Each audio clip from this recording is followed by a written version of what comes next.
Ito, galing DJ Oo, alam ko to. Nagkukan siya ng walang asawa.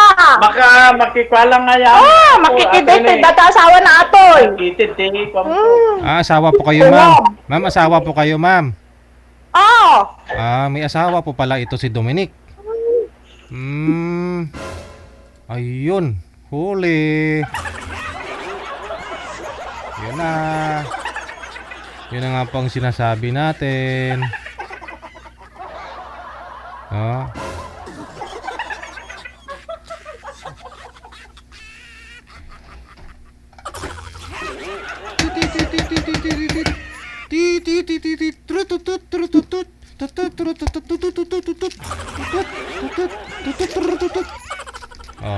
Ibig sabihin yung asawa niya, kilala ako, nanonood siya.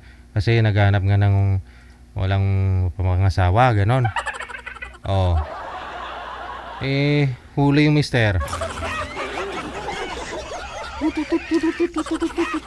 MJ, ano masabi mo? Buti na lang ka mo.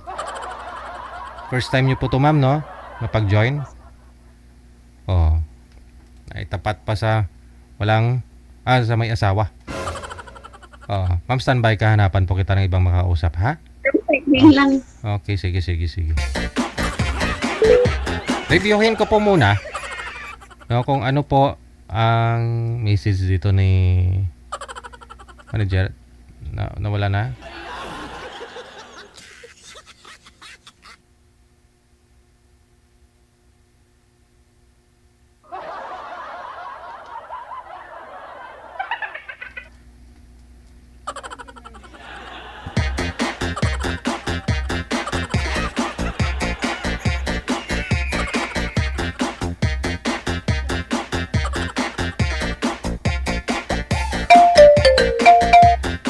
Review ko yung message niya. Dominic S, 45 years old, taga Gimban, Nueva Ecija.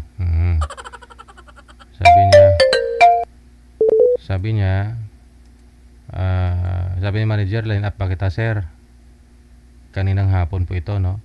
Pwede ba, idol, line up mo ako? Sige, idol, line up mo ako, test natin signal mo, sir. Sabi ni manager, kanina po yan, alas 8, no? Good evening, sabi niya. Ayun. Tinest ulit ni manager yung signal niya kanina, alas 9:09. Ano oras? Kanina lang, no? Dami niyang tawag. Tumatawag siya. Ayun. Basta hindi po kami nagkulang sa inyo, ha? May waiver kayo dyan. May pinasa po kaming waiver sa inyo. Nag-agree kayo. Kaya, naila-line up po kayo.